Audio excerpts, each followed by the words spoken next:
Cuando las fuerzas alemanas cruzaron la frontera soviética en junio de 1941, el Ejército Rojo estuvo al borde de la aniquilación total. Contrario a lo esperado, no solo rechazaron la invasión alemana, sino que finalmente tomaron Berlín, asegurando la victoria. ¿Pero qué hubiera pasado si las cosas hubieran sucedido de manera diferente? Los soviéticos planeaban en secreto su propia ofensiva para julio de 1941. ¿Cómo habría cambiado la Segunda Guerra Mundial si hubieran invadido Alemania primero? ¿Cómo habrían cambiado las mareas de la Segunda Guerra Mundial? ¿Realmente habría sido algo bueno? Descubrámoslo. Primero, es importante revisar las preparaciones que hizo la Unión Soviética y si su invasión planificada, con nombre en clave Operación Groza o Tormenta, era realmente una opción realista. Aunque en realidad hay una montaña de evidencia que sugiere que los soviéticos estaban planeando invadir Europa del Este primero, quizás una de las mayores preguntas que queda es cómo se desmanteló su zona de seguridad solo semanas antes de que comenzara la guerra. La mentalidad de aquel tiempo era que los defensores necesitaban una zona de seguridad a lo largo de su frontera. Los parámetros exactos de una zona de seguridad son subjetivos, pero la premisa básica es tener alrededor de 50 kilómetros desde la frontera sin equipo militar importante como depósitos, almacenes, puentes más pequeños, carreteras débiles y unidades de infantería ligera móviles. Se suponía que detrás había una compleja red defensiva de búnkeres fortificados, emplazamientos de armas, vías férreas, carreteras, puentes y otra infraestructura necesaria para una sólida defensa. En los años previos a la Operación Barbarroja, la invasión alemana de la Unión de Repúblicas Socialistas Soviéticas, los soviéticos habían estado construyendo diligentemente su zona de seguridad y red de defensa, coloquialmente llamada la línea Stalin. En la frontera, la zona de seguridad soviética quedó despojada de casi todo lo útil. Se colocaron grandes cinturones de minas para destruir los tanques enemigos y dirigir a los alemanes hacia emboscadas. Los zapadores rusos habían preparado puentes para la demolición, las tropas ferroviarias estaban preparadas para destruir vías y material rodante, y los soviéticos crearon una extensa red de partisanos profesionales cuyo trabajo era hostigar y retrasar a los alemanes avanzados con ataques de francotiradores, emboscadas y cortando la comunicación y los suministros. Los soviéticos dedicaron años a entrenar a un grupo de partisanos capaces de formar pequeños ejércitos si la situación lo requería. Enterraron una gran cantidad de armas, municiones, alimentos, suministros médicos y equipos de comunicación para este fin. En cuanto a la línea Stalin, era un impresionante conjunto de ametralladoras, artillería y emplazamientos de trincheras de apoyo mutuo, respaldados por miles de tanques, aviones y tropas de reserva que podían ser trasladados rápidamente a áreas de crisis del frente. Entonces, con todas estas medidas defensivas, ¿por qué no se detuvo la Blitzkrieg alemana en la frontera? En los meses antes de la guerra, los soviéticos desmantelaron gran parte de su zona de seguridad y la línea Stalin. Aunque hay muchas teorías sobre por qué se hizo esto, uno de los mejores argumentos: desmantelar estas medidas defensivas, algunas construidas en más de 10 años, obstaculizaría el avance de los ejércitos. Si los soviéticos hubieran planeado atacar, la zona de seguridad habría estado en su retaguardia e innecesaria. Por último, las armas y suministros que componían estas redes defensivas serían necesarios en un asalto a Europa del Este. Pero quizás lo más extraño es el momento en que ocurrieron estos eventos. De mayo a septiembre de 1939, el Ejército Rojo libró una batalla clave contra los japoneses en Mongolia. Después de la batalla, conocida como la Batalla de Khalkhin Gol, donde las fuerzas soviéticas bajo el futuro mariscal Chukov ganaron una impresionante victoria en la primera batalla de armas combinadas, Stalin nombró a Chukov para liderar sus esfuerzos en fortificar la frontera soviética. Y lo que hizo no se presta a pensar que fueron medidas defensivas. Además, en noviembre de 1939, los soviéticos invadieron Finlandia en lo que se conoció como la Guerra de Invierno. Durante este conflicto, la zona de seguridad finlandesa de 40 a 60 kilómetros resistió al Ejército Rojo por 25 días, siendo un factor primordial en las enormes bajas sufridas. Para el verano de 1941, los soviéticos conocían la importancia de una zona de seguridad robusta. Si Stalin realmente no quería la guerra porque su ejército no estaba tan preparado, como muchos historiadores han afirmado, ¿por qué entonces destruiría a propósito la única cosa que podría darle tiempo a su ejército en caso de un ataque? Cuando Zhukov tomó el control de los preparativos fronterizos, en lugar de planear para la defensa, hizo lo opuesto. En Ucrania y Bielorrusia encontró carreteras en mal estado, puentes incapaces de soportar tanques o artillería, y escasez de bases aéreas grandes. Aunque el primer instinto podría ser decir que esto era malo, estas condiciones estaban dentro de la zona de seguridad, donde los soviéticos querrían que los invasores enfrentaran malas condiciones de infraestructura. En cambio, Zhukov hizo lo opuesto. Convocó a las tropas ferroviarias para construir más vías de este a oeste. Construyó docenas de bases aéreas, todas a 10 a 30 kilómetros de la frontera. Construyó puentes más grandes que podían soportar tanques pesados y reparó carreteras para un movimiento rápido. Pero ¿cuál era el objetivo de toda esta labor constructiva?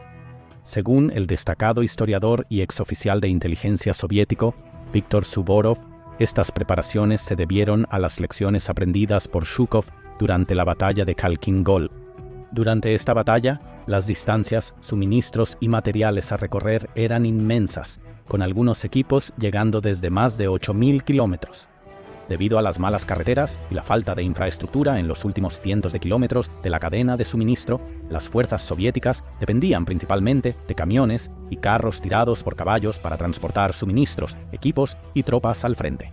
Según Suvorov, Stalin no quería repetir este error y hizo que Zhukov duplicara casi el número de ferrocarriles, puentes, carreteras y bases aéreas en la zona. ¿Y el propósito de todo esto? Transportar grandes ejércitos de este a oeste, justo lo que los planificadores soviéticos estaban haciendo en los meses previos a la guerra. Para el 22 de junio, el Ejército Rojo había reunido una gran fuerza en su frontera. Más de 190 divisiones de personal se reunieron dentro de la zona de seguridad a lo largo de la frontera. Estas divisiones sumaban poco menos de 3.3 millones de personal, incluyendo aproximadamente 2.7 millones de soldados del Ejército Rojo, 215.000 marineros y 153.000 tropas de seguridad del Comisariado del Pueblo para Asuntos Internos. Estas fuerzas estaban bien armadas. En total, las fuerzas tenían más de 57.000 piezas de artillería y morteros, más de 11.000 tanques en servicio y casi 7.600 aviones en funcionamiento. Pero todas estas tropas estaban peligrosamente expuestas. A lo largo del frente, los principales puentes sobre ríos como el Bug formaban barreras naturales de defensa. Aunque el Ejército Rojo había preparado estos para la demolición previamente, los explosivos fueron retirados antes de la batalla. Mientras algunos historiadores ven esto como una muestra de buena voluntad entre Stalin y Hitler, otros como Suvorov sugieren que era para asegurar que los puentes fueran seguros de cruzar en un ataque.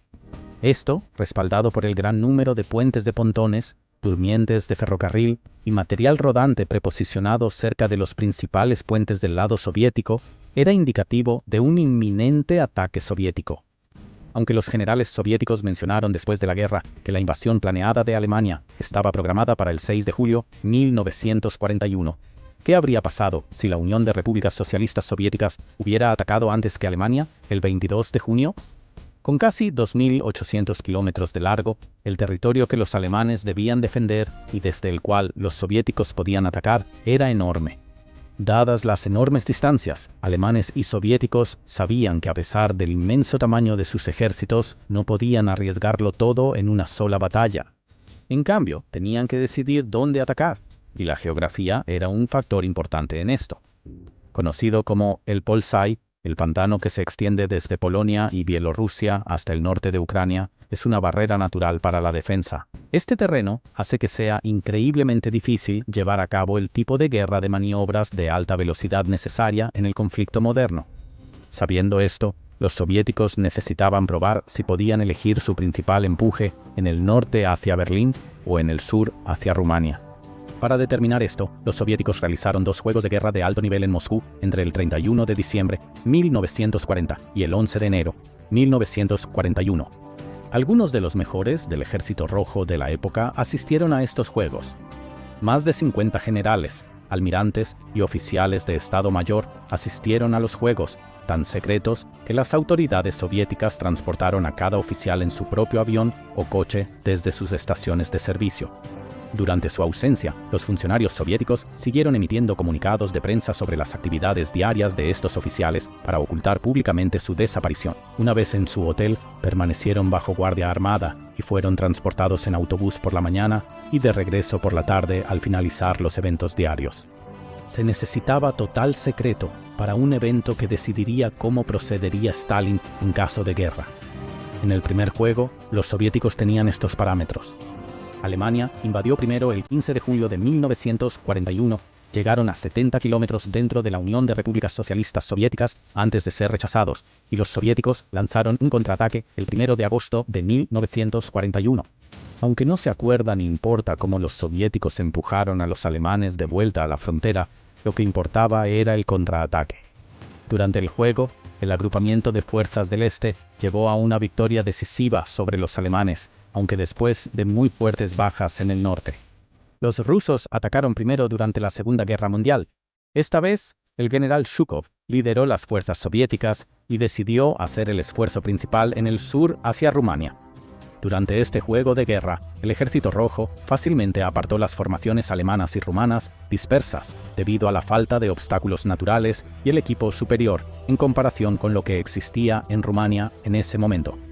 Tras tomar Rumania, sus ejércitos podrían dirigirse a Budapest, en Europa Central. Estos eventos forzarían a Alemania a desplazar tropas y equipo al sur, donde la gran superioridad numérica soviética podría abrumar a los defensores restantes. ¿Pero por qué se consideraba a Rumania un objetivo estratégico tan importante? Rumania poseía una vasta cantidad de petróleo de fácil extracción, conocido como los campos petrolíferos de Ploiesti.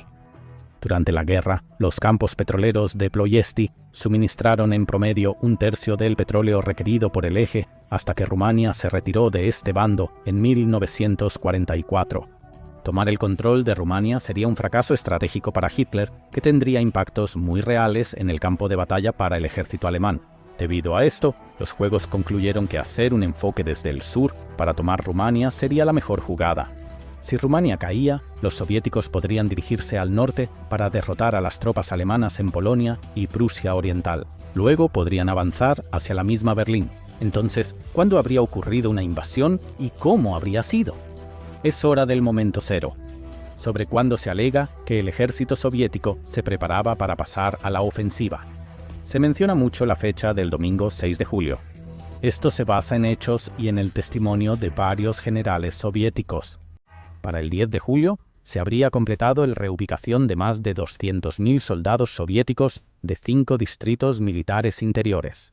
Adicionalmente, grandes cantidades de material, como tanques y municiones, habrían llegado al frente a tiempo para distribuirse entre las tropas terrestres. ¿Pero por qué el 6 de julio en particular? De acuerdo con Suvorov, Stalin, un ateo acérrimo, disfrutaba realizar grandes operaciones los domingos cuando pensaba que sorprendería a la gente.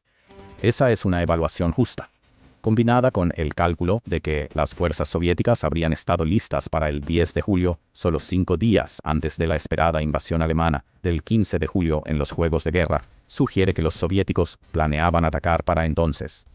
Pero hay un problema. Esta fecha es para el supuesto cronograma soviético. Los sucesos fronterizos habrían forzado a Stalin a actuar antes. En los meses previos a la invasión alemana, los aviones y barcos alemanes violaron el espacio aéreo y las aguas soviéticas cientos de veces. Algunos de estos vuelos de reconocimiento penetraron más de 200 kilómetros en territorio soviético antes de ser obligados a retroceder. Además de las violaciones militares alemanas, hubo un número creciente de intentos de agentes alemanes capturados en la frontera. En las semanas antes de la invasión, al menos 36 agentes alemanes fueron asesinados por los guardias fronterizos soviéticos. La tarea de estos agentes fue sembrar descontento y confusión entre las tropas soviéticas en la frontera. Y si eso no fuera suficiente, la inteligencia soviética recibió alarmantes advertencias tanto de fuentes confidenciales dentro del ejército alemán como del propio Winston Churchill de que un ataque alemán era inminente. Aunque el Stalin de la vida real no creía estos informes, ya que siempre sospechaba de toda la información, supongamos por el bien del argumento, que creyó estos informes y decidió atacar cuando quedó claro que Alemania estaba moviendo la mayor parte de sus ejércitos de Panzer al frente. ¿Cómo estaba entonces el estado del ejército alemán en este momento? Entre febrero y junio de 1941, el ejército alemán trasladó más de 100 divisiones hacia el este. Para el 21 de mayo, los alemanes habían movido 42 infanterías y una división blindada a la frontera. Entre el 22 de mayo y el 10 de junio, los alemanes trasladaron al frente una asombrosa cantidad de 20 divisiones de infantería, 14 blindadas, 13 mecanizadas y 9 de seguridad. El 10 de junio, las divisiones de infantería comenzaron a marchar hacia la frontera soviética y el 18 de junio también se movilizaron las formaciones blindadas. En total, el ejército del eje poseía más de 3.300.000 soldados en el frente, 3.277 aviones, 4.445 tanques, 3.769 piezas de artillería y más de 36.000 cañones antitanque y morteros. Estas tropas estaban organizadas en 3 grupos de ejércitos: norte, centro y sur. Estos grupos de ejércitos tenían un total combinado de 121 divisiones alemanas, 15.5 divisiones rumanas, 16 divisiones finlandesas y la mitad de una división eslovaca. Con tal enorme número de fuerzas en su contra, los soviéticos enfrentarían casi la paridad en mano de obra en el frente. Con el permiso de Stalin, el Politburó probablemente habría esperado a que todas las fuerzas alemanas se movieran hacia la frontera para sorprender al enemigo. La clara intención hostil habría indicado que era hora de actuar, y los soviéticos podrían haber lanzado su propio ataque, probablemente una semana antes que los alemanes, mientras la infantería se movilizaba hacia la frontera. ¿Cómo sería ese primer día caótico? En la madrugada del 15 de junio de 1941, Stalin ordena a su ejército lo impensable: iniciar la Operación Tormenta. Y vaya que comenzaron con un estruendo. A lo largo de todo el frente, desde el distrito de Leningrado hasta Odessa, en el Mar Negro, decenas de miles de armas abrieron fuego en un crescendo nunca antes visto en los anales de la guerra. La artillería de todos los calibres dispara continuamente a las posiciones, depósitos y almacenes alemanes a lo largo de todo el frente. Mientras esto ocurre, miles de bombarderos del Ejército Rojo con escoltas de cazas despegan de sus bases en el Distrito Militar Occidental. Aunque los aviones encuentran algo de fuego antiaéreo disperso de algunos artilleros somnolientos, comienzan a desatar una lluvia de bombas sobre los aeródromos alemanes que recién habían sido terminados y con poca protección contra ataques. A pesar de los intentos de muchos aviones alemanes de despegar en la noche, la mayoría son destruidos antes de tener la oportunidad de rodar en las pistas. A pesar del ataque sorpresa, aviones alemanes de Polonia y Hungría despegaron para unirse a la que sería la batalla aérea más grande de la historia. Mientras los aviones y la artillería del Ejército Rojo continuaban sus ataques, la infantería soviética se preparaba para la enorme batalla inminente. Después de recibir su ración de vodka para calmar sus nervios, se sentaron y escucharon mientras los comisarios políticos pronunciaban discursos sobre la necesidad de matar al fascismo de una vez por todas. Los comisarios aseguraron a las tropas que aunque iban a atacar, realmente lo estaban haciendo con fines defensivos, tal como Stalin había dicho a un grupo de oficiales del ejército en las graduaciones de la Academia Militar apenas un mes antes. A pesar de esperar que el bombardeo disminuyera, el Ejército Rojo ya había comenzado a enviar gente a través de la frontera. Después de pasar años entrenando saboteadores profesionales, comienzan a reunirse en sus lugares de concentración designados y reparten armas, municiones, radios, explosivos y dinero. Después de repartir todo el equipo, estos partisanos profesionales tocan las puertas en las aldeas locales para sacar a la gente de la cama y prepararlos para partir. Después de despertar a todos, los escuadrones de partisanos marchan hacia las plazas de las aldeas.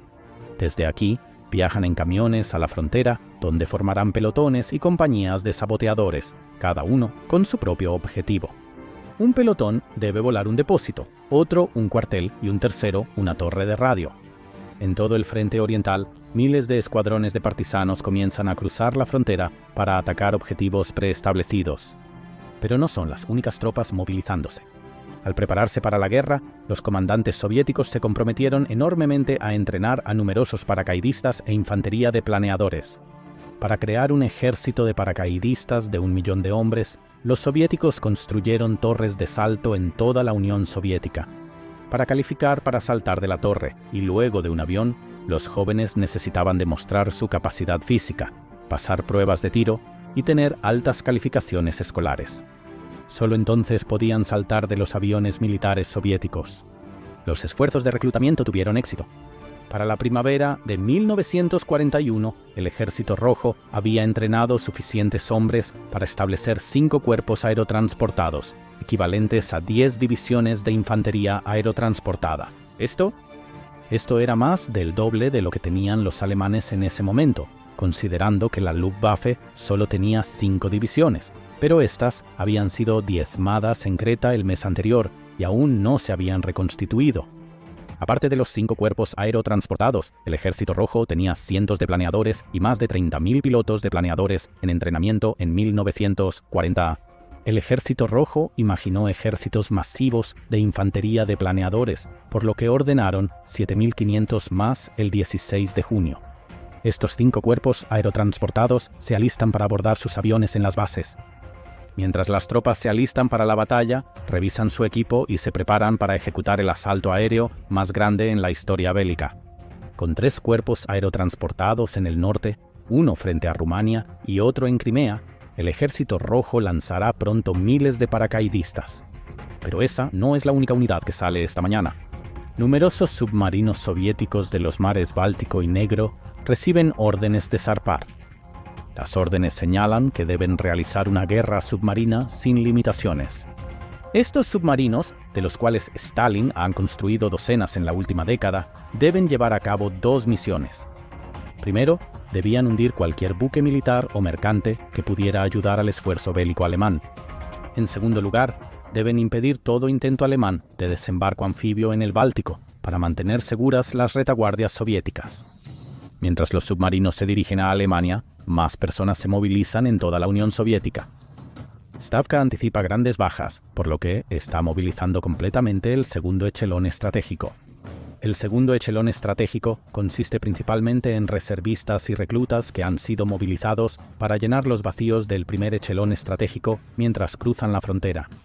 No obstante, Stalin planeaba movilizar 5 millones de hombres más al ejército para mantener una ventaja de recursos humanos sobre los alemanes y sus aliados. Esto se debe a que la coalición del Eje ha reunido el 75% de sus ejércitos en la frontera soviética.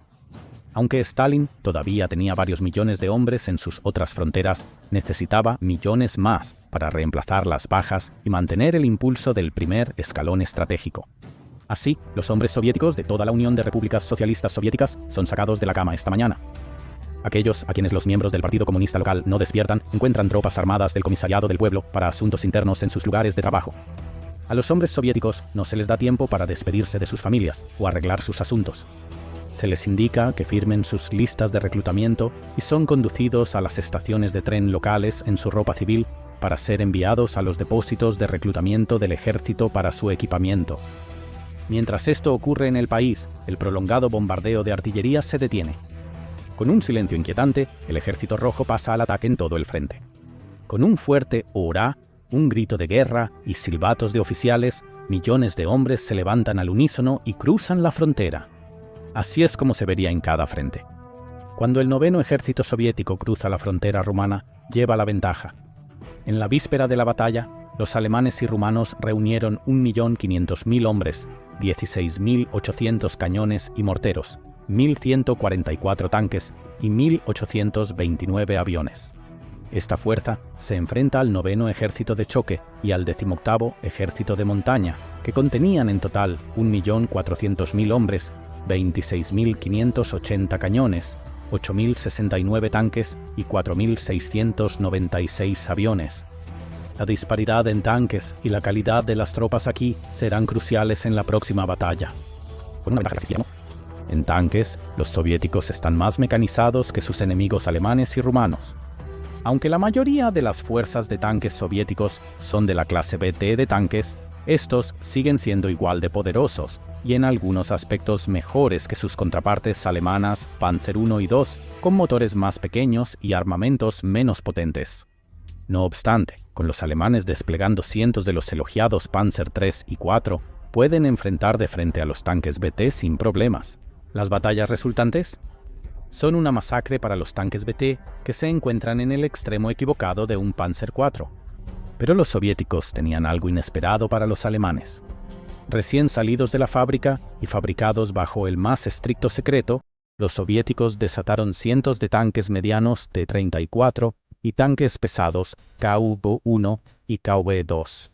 Contrario a la creencia popular, la fuerza de tanques soviética era capaz y mucho más grande de lo que los comandantes alemanes habían esperado. De hecho, Hitler comentó posteriormente que si hubiera sabido la gran cantidad de tanques que tenían los soviéticos, no habría invadido.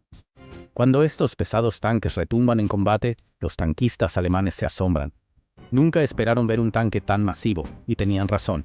Los soviéticos fueron el primer país en crear el concepto de un tanque pesado. Los tanques KV-1 y KV-2 destruyen docenas de blindados alemanes. Los disparos de los Panzer IV, con sus proyectiles de 75 milímetros, rebotan en su blindaje. La única defensa que tienen las tropas alemanas y rumanas es preparar emboscadas cuidadosamente orquestadas que destrozan estos tanques a quemarropa con fuego de artillería, pero no tienen muchas oportunidades ya que actualmente están siendo superadas en número.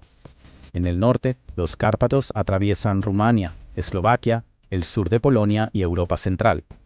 En los últimos meses, los soviéticos trasladaron en secreto al 18º Ejército de Montaña a esta posición. El 18º Ejército de Montaña es la mejor unidad de guerra de montaña de todo el Ejército Rojo, compuesto casi en su totalidad por armenios, azeríes, georgianos y chechenos de las montañas del Cáucaso. Estas tropas han pasado toda su vida viviendo y luchando en las montañas. El 18º Ejército de Montaña inicia su asalto en los Cárpatos, superando la leve resistencia rumana. No esperando un ataque, los rumanos habían dejado pocas fuerzas aquí.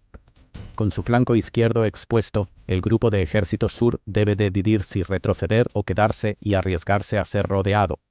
Con demasiado orgullo para retroceder, los alemanes permanecen y esperan que las tropas que siguen llegando para la Operación Barbarosa los alivien. Pero los soviéticos tienen otras ideas. En Crimea, el 9º Cuerpo de Fusileros Especiales ha embarcado barcos de transporte de la flota del Mar Negro. Su destino es el puerto rumano de Constanta. Este puerto es esencial para exportar petróleo rumano vía el Mar Negro. Capturarlo paralizará la capacidad de Rumania de exportar petróleo.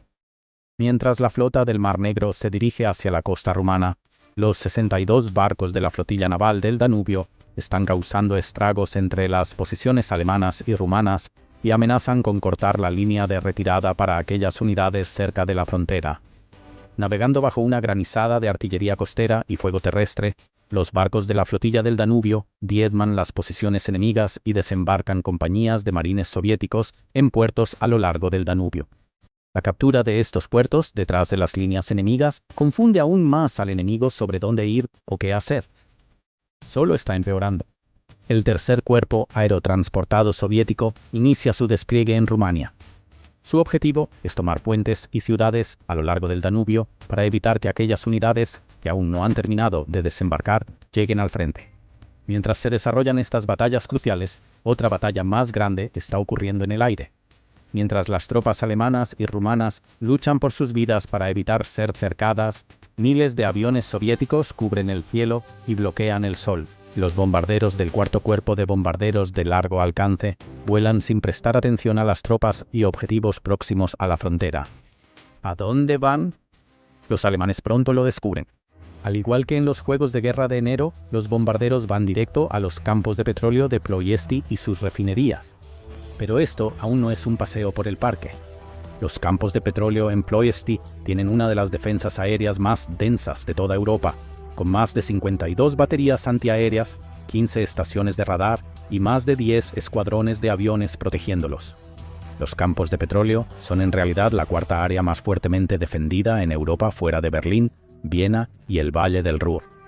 Aunque los bombarderos soviéticos sufren bajas horrendas, sus bombas encuentran su objetivo, con los campos de petróleo y las refinerías ardiendo al final del primer día.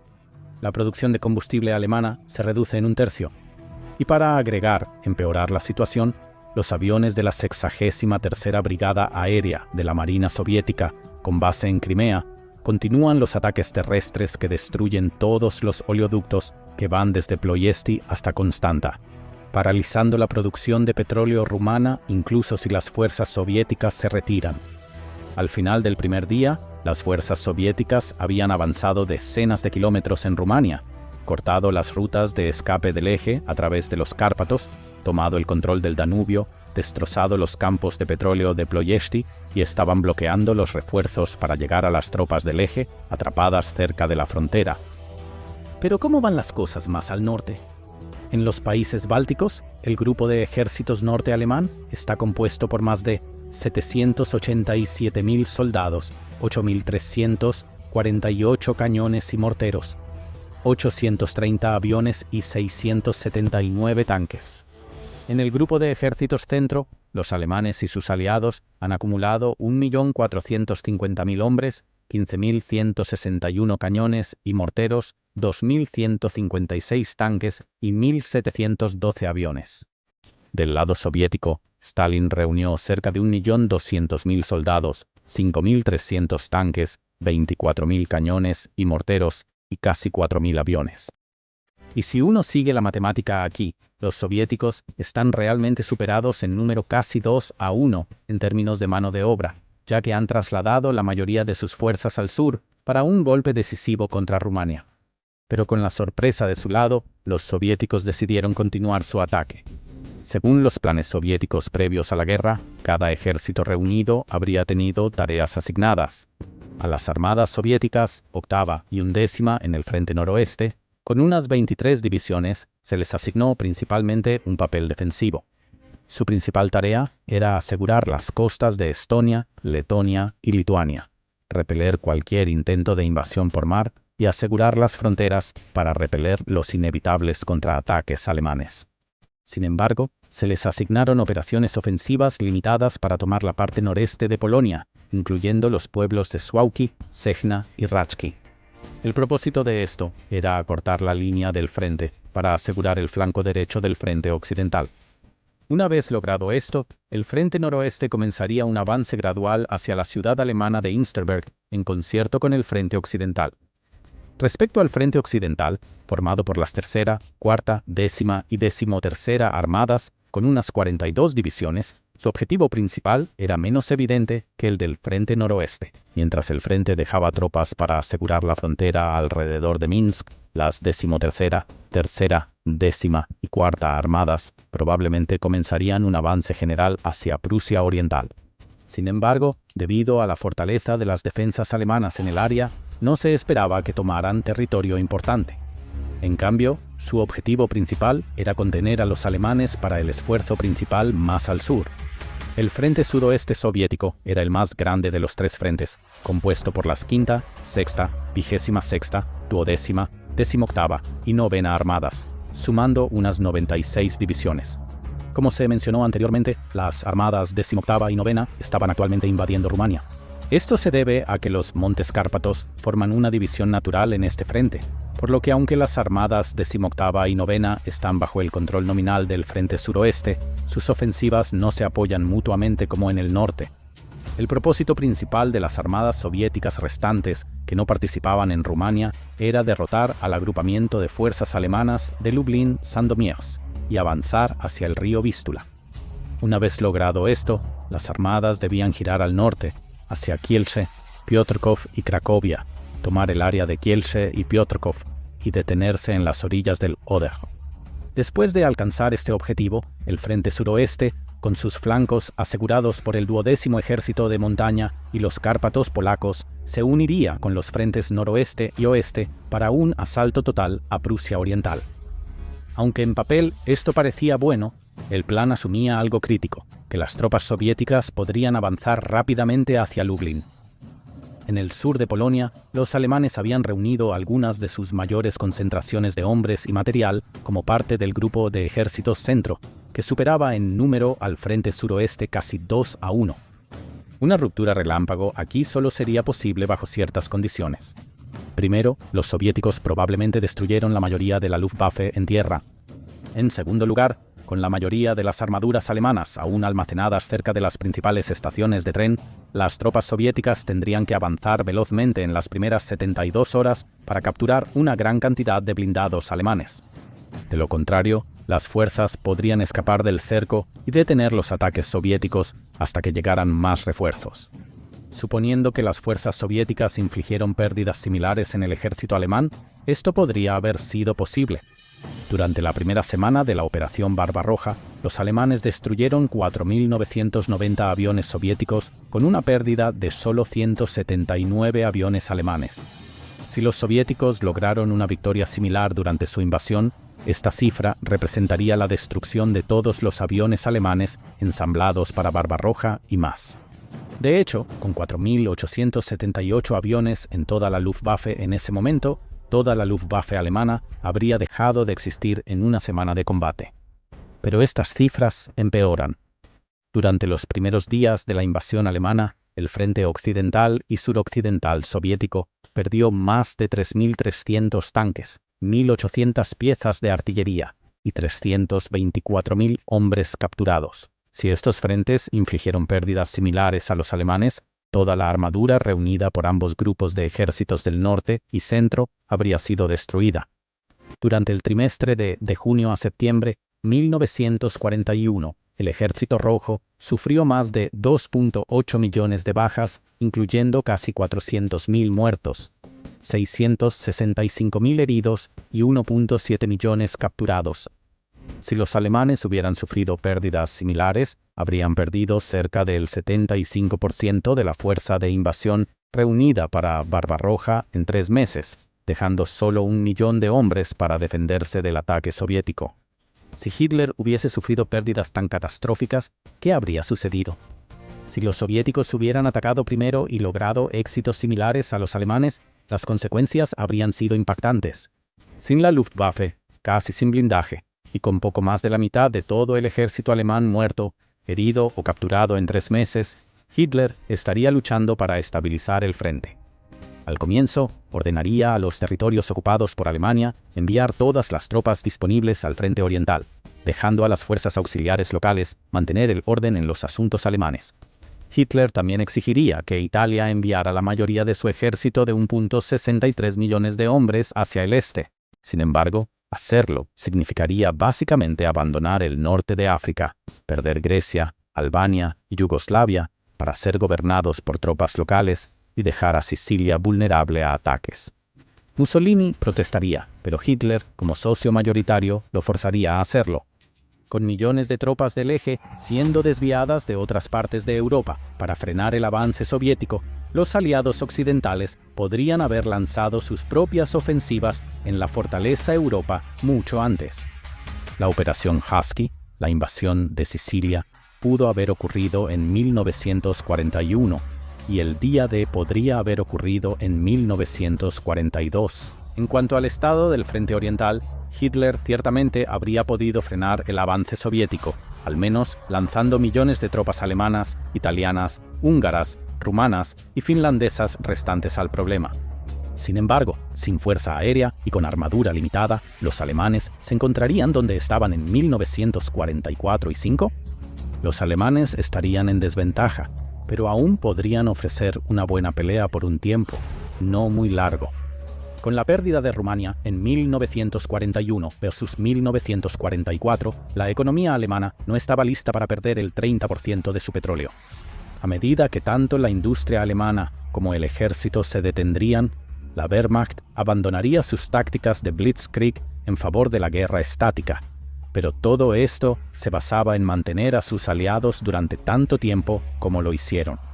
En la realidad, Italia se retiró en 1943, Finlandia y Bulgaria en 1944. Es posible que, con tal giro en el frente oriental, los aliados de Hitler lo hubieran abandonado antes.